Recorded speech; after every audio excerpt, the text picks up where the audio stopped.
have a new series coming to Netflix. So it's called Bad Thoughts. It's a collection of short stories. Kind of like if you watch the old Twilight Zone, kind of introduce a theme or a topic, a dark comedic Black Mirror. It's called Bad Thoughts because basically every time I pitched one of these things, people were like, you shouldn't make that. I like to see when somebody puts so much work and so much craftsmanship into plain insanity.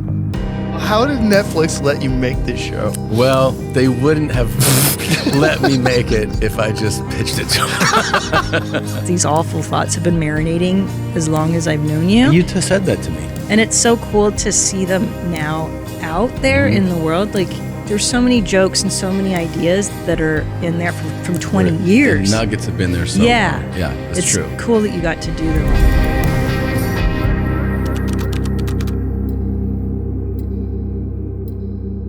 2021, I had a small break from tour. I was on a really extensive, kind of grueling tour, and I still had a desire to, really wanted to make one short film. That was the goal. Like, spend some time, spend the money, and make a short film and just put it out. And I started sending the scripts to my friend Rami Hashash, and I was like, what about this one? What about this one? What about this one? And at one point in our conversation about it, he was like, well, what if we could do 3 of these?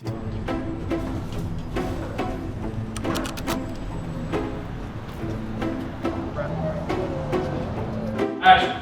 That's gonna fucking hard to get poured out himself.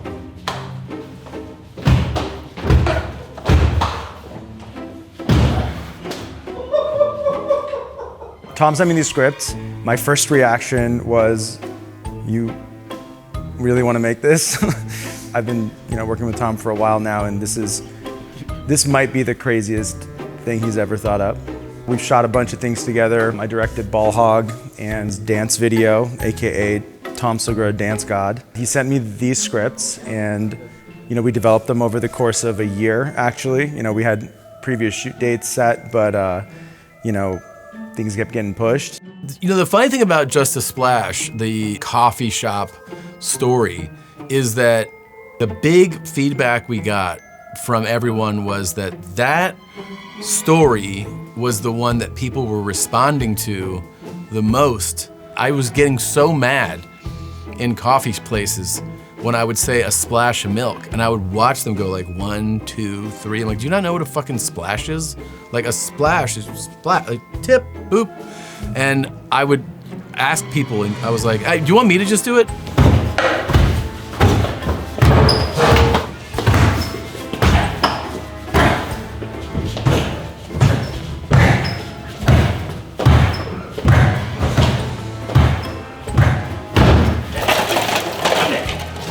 You got a system, huh? You got a system that works! Did that work?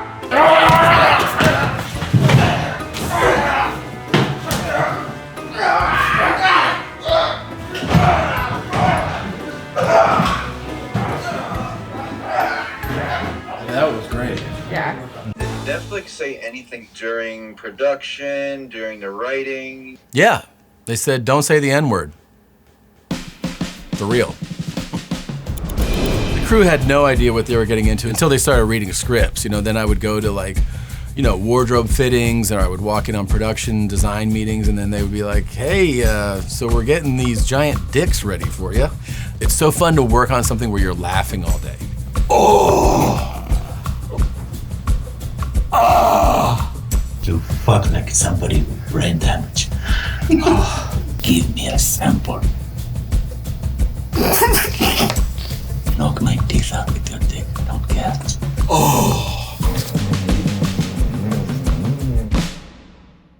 What you realize when you're making things, especially when it comes to actors specifically, is you wonder why are these big name actors like so celebrated? Why do they get these size paychecks? It's because however good you imagine your story, when you bring in a really talented actor, it's better than you could have imagined. Daniela is like that level actor where she she just brings it up, and it's, you know, she's one of those too where you can just be talking about like fucking, you know, barbecue sauce, and then it's like, oh, we're gonna roll, and she is like, in a fraction of a second, she is just in. Pemberton is such a talent. Like, that dude is so funny. I said like a homo. You know, I think I got that chicken parm tonight too. I was directing that day, and it was not only like the first time I've directed in a professional capacity, but it's day one of our production, and he was my first choice to play the lead in that story. And like, yeah, he made me look great. I cannot believe that we got Shea Wiggum to do this. In this one moment where we walk together and do it, like just watching him, the way he does it, the way he gets loose, and like how he operates, I felt like it was like a Make-A-Wish like thing for me, where they're like, you're gonna get to pretend to be in a scene with a real actor. Today was an amazing day, and it was all because the amazing Shea Wiggum joined us and elevated our fucking nonsense into something credible. So it was so much fun. He's the best. Oh, man. Thank you for doing it, dude. It's all my pleasure. Think how much I love. I love you, too. All right, man. See you. Bobby Lee, first of all, is a lunatic. It's like when somebody has had a dog and like they've been indoors for too long, and you finally, like the owner forgot that they left him inside and they went on vacation, and then it goes around just running in circles. Like, he is like bottled up energy. You're not actually gonna fuck my wife. Oh no, I'm gonna give her the full foot long. You know what I mean? Bobby is one of the funniest people working today. I had so much trouble just making eye contact with him. Like, in the scene, I would literally look at his face, and almost every time I was like, I don't know if I can actually do this. You look funny, and you're really funny. So combined, it's pretty hilarious. Ryan Sickler is like one of my oldest friends in comedy. Wouldn't it be cool to cast a friend? Like, just somebody you're comfortable with, because you're standing there naked. My friend of 20 plus years standing next to me, pointing at my dick. I think I would love for it to be Ryan. So Rob Eiler, who of course played AJ Soprano on arguably the greatest television series of all time, stopped acting after that. Has no desire to act. Hasn't acted since then. Back in 21, I had asked him to do one of the stories in the presentation. You know, a few years go by. Now we're into making the series. I lay it all out for him, and he goes, you know what I'm gonna start calling you, man? T. Diddy. So this is exactly what Diddy did to me. I have that photo. His hand is right here. What are you gonna call him? Second team, please. He did it. He did it. All right, Rami and Nico, it's this and then the special. It's going well. I'm super excited. I know that he's not excited, which is probably one of the most fun parts of the whole thing.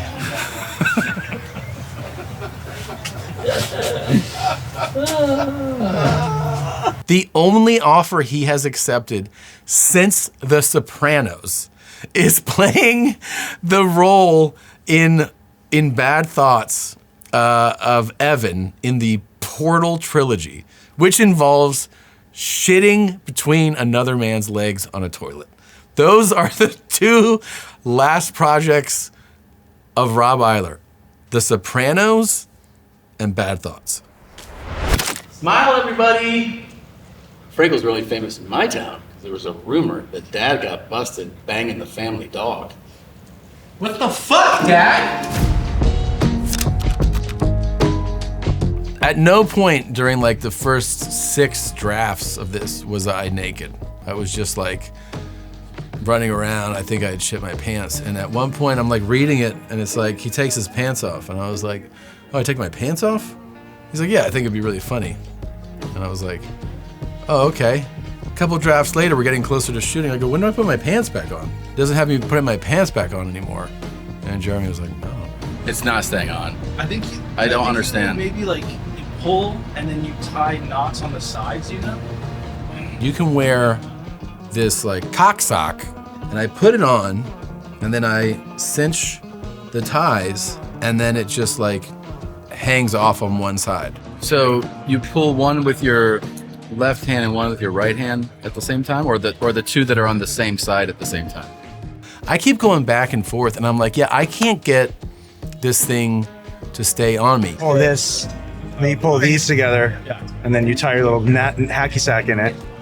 Got it. I got one on. I'm gonna try. Meanwhile, the entire like production, and especially the intimacy coordinator, they all think that what I'm saying or implying is that I'm too big in this area to wear this device.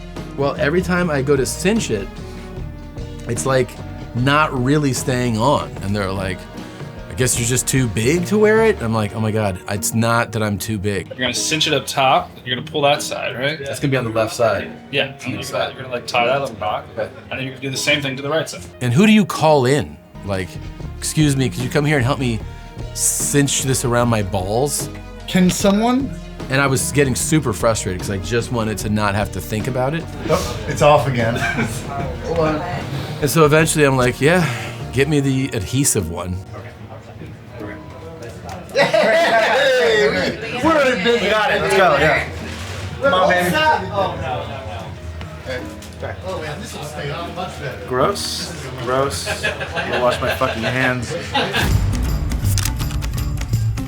Playing Massimo was so fun. I knew I wanted to play like an Italian pig, but there's nothing funny about an Italian lover sleeping with beautiful women, you know? I mean, it's just like, it's not humorous. So we were like trying to plug this guy in, and we're like, what if we did it at a retirement home, you know? And so that's how that story evolved. And then it was about like making it in the style of like an Oscar award-winning movie where we pull you along thinking that it's this lovely tale about a guy who just was so committed to making the lives of the elderly more full as they entered the last phase of their lives. And then we have the fun twist that he's having sex with all of them. We get on the set and we're going through the day and we're shooting like kind of all the normal dialogue. And then we're like telling this very nice older woman that like, okay, this is, I'm gonna lay back and pull my legs up. And she's like, and give you a blowjob? I remember we were like, no.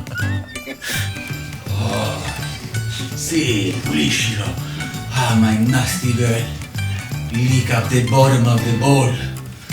All the ice cream is gone. Look at my ass. Licking my ass. Lick it, Go yes. louder, Annie. Go bigger. Ah, yes. Yeah, Oh. that's great. Yeah. Oh. Grab his leg, Annie. Grab his leg. Yeah, yeah. Legs up top. Yeah.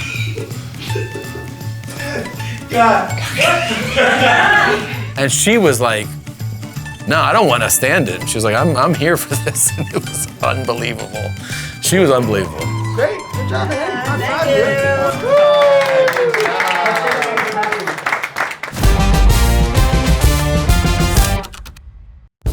I've been watching and aware of and making fun of Steven Seagal for quite some time. Good. What is this bullshit? Camera I say camera down. That was some of the best acting I've ever seen me in. As he's gotten older and time has gone by, he's gotten more and more ridiculous. And when we were coming up with ideas, I was like, I'm so game to do something about Steven Seagal. If we can make fun of him and what a turd he is. I can't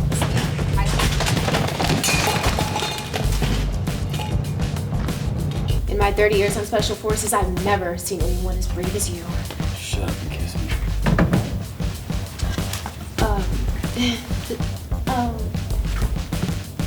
Can you, I'm in the way nice. Stop fucking dancing! I'm in the way nice. I'm in the way nice. Hey, you! Dance with me.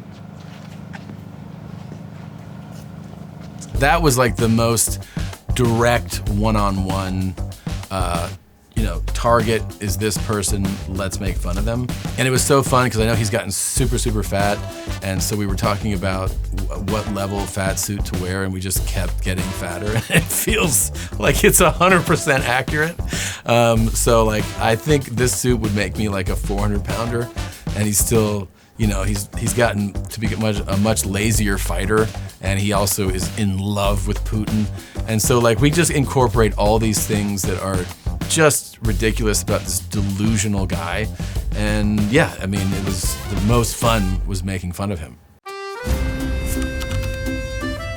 Kati is actually the conjoined twin sister of a woman named Brigitte, her French twin sister, who is growing out of her back.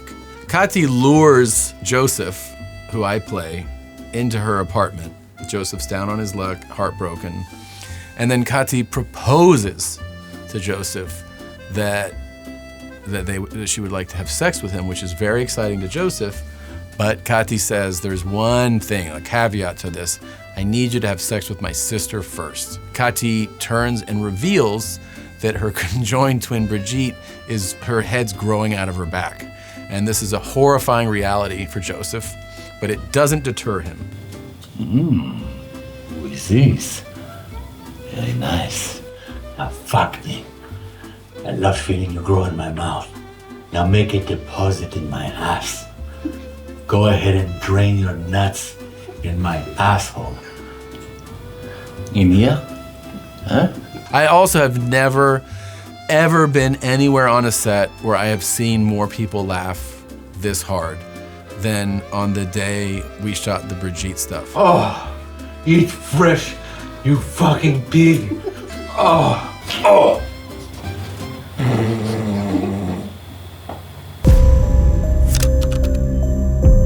If you go into the Portal, we call it the Portal trilogy, right? Portal 2 was shot first, and it has this great ending where you watch this whole crazy story, and then you see this kid, right? And the kid removes his VR goggles. And so there's this little ending sequence where I'm talking to that kid's dad, and you just see a tech guy. So when we were trying to build this trilogy, we go, oh, that's the central character, actually. So the idea came from working with these great writers who I should mention, Zimin and Gerard, Jeremy Connor, Rami Hashash, Connor Galvin, and Greg Tukulescu also. So then we go, oh, let's make him like a tech guy who gets frustrated, ends up making a video game, and then the third story is like that video game is a success, and now he's this guy. I'm trying to think of different things I can do with genitals. And because like the first move is obviously the double jerk. And then I was just trying to play with balls. And then I was like, where else can I put these, It was like over expressing myself to try to convey that like he's doing this obviously sexually graphic stuff and then gets super defensive when he gets called out on it. What's going on? I was really cranking. Rex Henley, it was just this fantasy of like, imagine if a super famous country music superstar was actually really dark inside. Imagine if his whole persona of being personable and sincere and an everyman, and I'm just like y'all, was just a big cover for a super dark, evil person who was doing unspeakable things to his fans. The inspiration just came from just, it's just an idea. It's not based on anybody. We rolled the dice on this where we go, we want concert footage for Rex. So we're looking at my dates and I'm like, well, this day I'm gonna be in New Orleans. Why don't we try it here? Dude, they got so loud in the chairs. Of course it's New Orleans too, that I couldn't hear playback. Like I couldn't hear it through the monitors. I was like, I don't even know what I'm singing to because they were screaming like insane. But we could not have had that great payoff without that amazing crowd in New Orleans. They were the best. I was like, Rami, how about you come out and I'll just like, fuck around with you for a while. And he's like, oh, okay.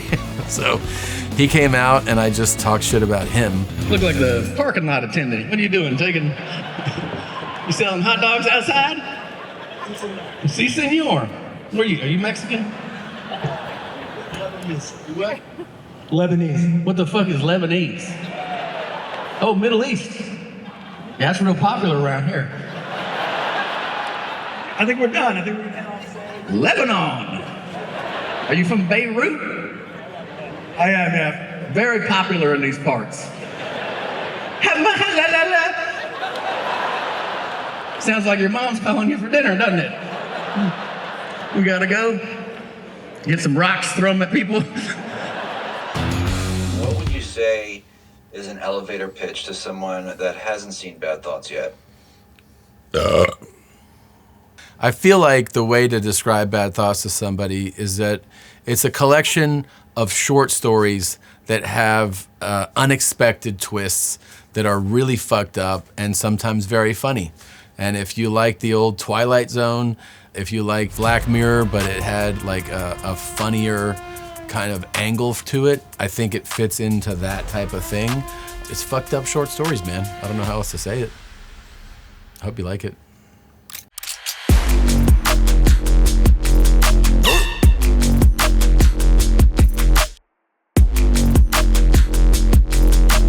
What are you doing with the blender? I'm putting Casey's hand in it.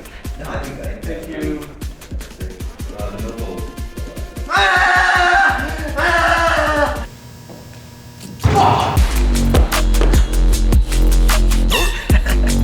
Hey!